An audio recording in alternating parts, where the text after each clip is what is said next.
ناظرین گرامی السلام علیکم ورحمۃ اللہ وبرکاتہ۔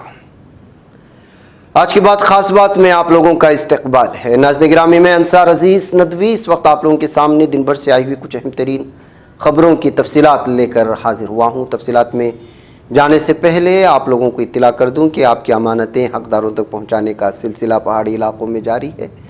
جن احباب نے ابھی تک اس میں حصہ نہیں لیا ہے وہ ضرور حصہ لے، اس لیے کہ ہمیں مزید بستیوں میں پہنچنا ہے اور بھی کئی بستیوں سے درخواستیں بھی آ رہی ہیں۔ یہ سب آپ ہی کے تعاون سے ہوتا ہے، ضرور آپ لوگ اس میں حصہ لیں۔ آئیے خبروں کی جانب بڑھتے ہیں۔ سنبھل اور شاہجہاں پور کے بعد اتر پردیش کے علی گڑھ کے اپر کوٹ نگر کوتوالی علاقے میں عبدالکریم اسکوائر پر واقع شیشہ والی مسجد سمیت دہلی گیٹ اور بابری منڈی کی 4 مساجد کو ہولی کی وجہ سے ترپال سے ڈھانپ دیا گیا ہے۔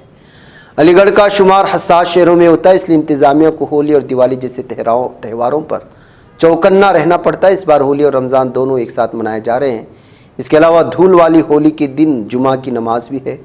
گزشتہ برسوں میں ہولی کے دوران مساجد پر رنگ پھینکے جانے کی وجہ سے ماحول خراب ہوئے ہیں، اس لیے انتظامیہ نے مساجد کمیٹیوں کے ساتھ مل کر ان مساجد کو ترپال سے ڈھانپ دیا ہے۔ مدھیہ پردیش میں مبینہ ٹرانسپورٹ گھپلے کے خلاف آج اسمبلی میں کانگریس کے اراکین اسمبلی نے زبردست احتجاج کیا۔ کانگریس ارکان اسمبلی نے اسمبلی احاطے میں ہاتھوں میں سونے کی علامتی اینٹیں لے کر اور ڈھانچے کے پرنٹ والے کپڑے پہن کر نعرے بازی کی۔ ان کا مطالبہ تھا کہ حکومت اس گھپلے کی غیر جانبدارانہ اور اعلیٰ سطحی جانچ کرائے۔ تمل ناڈو کی اسٹالن حکومت اور مرکزی حکومت کے درمیان لسانی تنازع دن بدن زور پکڑتا جا رہا ہے۔ اس درمیان اسٹالن حکومت نے ہندوستانی کرنسی یعنی روپے کے نشان کا استعمال بند کر دیا ہے۔ ریاستی حکومت نے ریاستی بجٹ کے لوگوں میں روپے کی علامت نہ استعمال کر تمل حروف RU کو جگہ دی ہے۔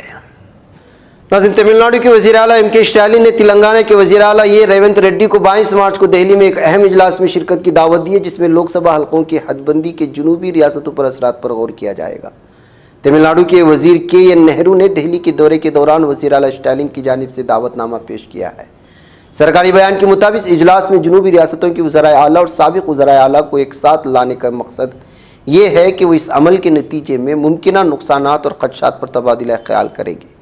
اجلاس میں سیاسی نمائندگی اور وسائل کے تقسیم سے متعلق امور پر بھی گفتگو کی جائے گی جو مجوزہ حد بندی کے بعد پیدا ہو سکتے ہیں۔ ہندوستانی خلائی ایجنسی اسرو نے ایک بار پھر ملک کو خوشخبری سنائی۔ اسرو نے اسپیڈ ایکس سیٹلائٹ کو کامیابی کے ساتھ آن ڈاک کر لیا ہے۔ اس کے ساتھ ہی چندریان 4 کے لیے راستہ بھی ہموار ہو چکا ہے۔ یہ جانکاری 13 مارچ کو اسرو کے ذریعے دی گئی ہے۔ ناظرین گرامی، کانگریس نے ایئرٹیل اور جیو کی اسپیس ایکس کے اسٹار لنک کے ساتھ معاہدے کو لے کر BJP حکومت کو نشانہ بنایا ہے۔ پارٹی کی جنرل سیکریٹری جے رام رمیش نے الزام عائد کیا ہے کہ وزیر اعظم نریندر مودی نے معاہدہ اس لیے کرایا تاکہ سابق امریکی صدر ڈونلڈ ٹرمپ کا اعتماد حاصل کیا جا سکے۔ کانگریس لیڈر جے رام رمیش نے social media platform X پر لکھا، صرف 12 گھنٹوں کے اندر ایئرٹیل اور جیو دونوں نے اسٹار لنک کے ساتھ شراکت داری کا اعلان کر دیا، جبکہ اس سے پہلے وہ اس کے ہندوستان میں داخلے پر مسلسل اعتراض کرتے رہے تھے۔ تمل فلم انڈسٹری کی مشہور اداکارہ اور IPS افسر کی بیٹی رانیا راؤ نے ایک حیران کرنے والا انکشاف کیا ہے۔ رانیا نے کہا ہے کہ انہوں نے پہلی بار سونے کی اسمگلنگ کی تھی اور اسے چھپانے کا طریقہ YouTube سے سیکھا تھا۔ انہوں نے یہ بات پوچھ تاچھ کر رہے افسروں کو بتائی ہے۔ کانگریس رہنما راہل گاندھی نے ملک بھر میں مسلسل ہونے والے پیپر لیکس پر شدید رد عمل ظاہر کرتے ہوئے کہا ہے کہ 6 ریاستوں میں 85 لاکھ بچوں کا مستقبل خطرے میں ہے۔ انہوں نے اسے نوجوانوں کے لیے سب سے خطرناک پدم ویو قرار دیا ہے۔ حکومتوں کے ذریعے لوگوں کو مفت میں چیزیں دینے کے معاملے میں ملک بھر میں بحث چھڑی ہوئی ہے۔ ایسے میں انفوسس کے شریک بانی نارائن مورتی کا بھی اس سلسلے میں رد عمل سامنے آیا ہے۔ انہیں فریبیز یعنی مفت میں چیزیں دینے کے رواج کی سخت تنقید کی۔ انہوں نے کہا کہ اس طرح سے نہیں بلکہ روزگار کے مواقع تیار کرنے سے ملک سے غریبی دور ہوگی۔ ملک بھر میں سائبر ٹھگی کے معاملے مسلسل بڑھتے جا رہے ہیں۔ اس سلسلے میں ایک اور معاملہ سامنے آیا ہے جس نے سبھی کو حیران کر دیا ہے۔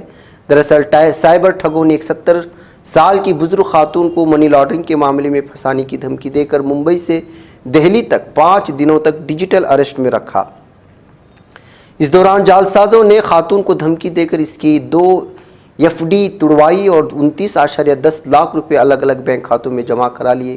جعلسازوں کی 30 ربا روپے مانگنے پر خاتون کو ٹھگی کا احساس ہوا، تب اس نے روہنی سائبر تھانے میں FIR درج کرائی ہے۔ حیدرآباد اور سیبر آباد پولیس نے ہولی کے موقع پر امن و امان برقرار رکھنے کے لیے سخت احکامات جاری کیے ہیں۔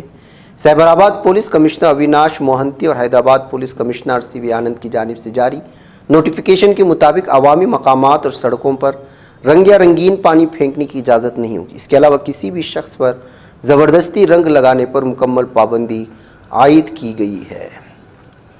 الہ آباد ہائی کورٹ نے JP ایسوسی ایٹڈ لمیٹڈ کو الاٹ 1000 ہیکٹر زمین کو منسوخ کرنے کے یمنا ڈیولپمنٹ اتھارٹی کے فیصلے کو صحیح قرار دیا ہے۔ عدالت نے اس زمین پر مجوزہ سبھی 14 پروجیکٹوں سے جڑے 9000 سے زیادہ خریداروں کی ہاؤسنگ اتھارٹی کو تیار کرنے کی ذمہ داری سونپنے کا حکم دیا۔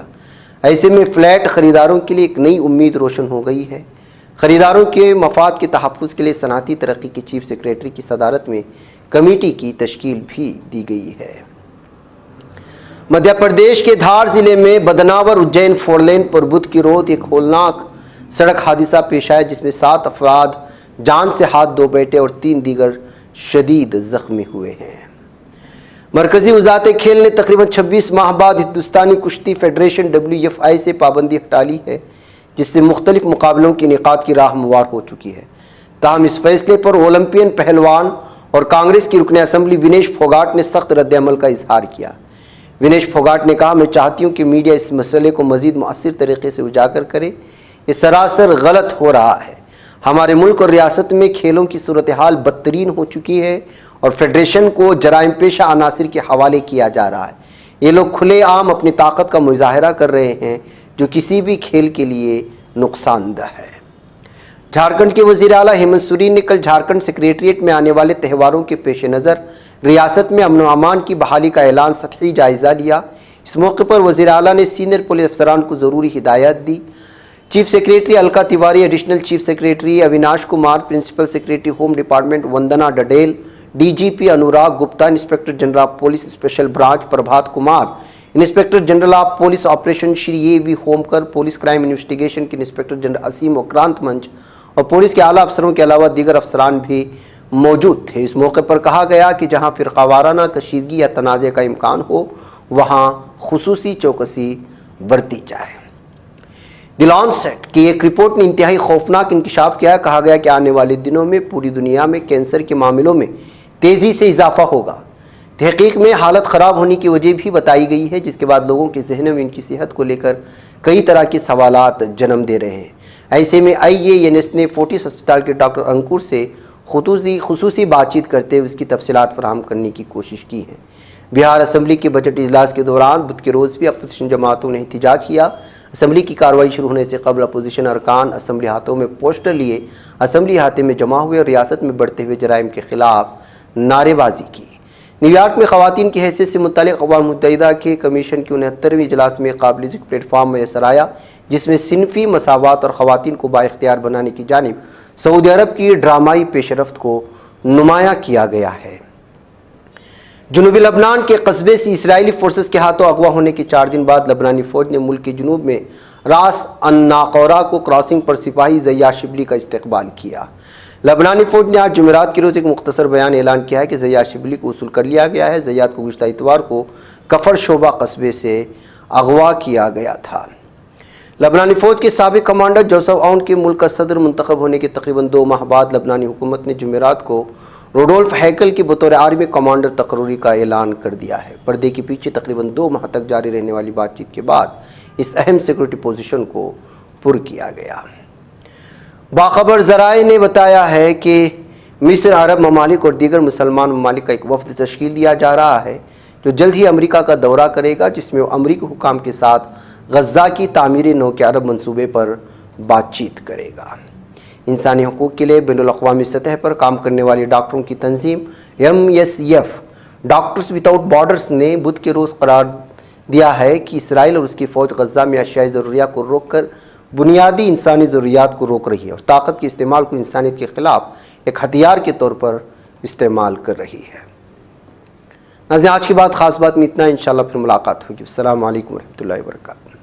یہ چینل حق نگر بن کر کچل دیتا ہے فتنوں کو، اگر گندی ہو پالیسی تو مرتے دیکھ کتنوں کو، اسی بازار میں بکتے ہوئے دیکھا ہے سپنوں کو، سبھی یکساں ہے یہ پیغام دو غیروں کو اپنوں کو، وطن اہل وطن کا ہے گلے بے خار سیدھی بات۔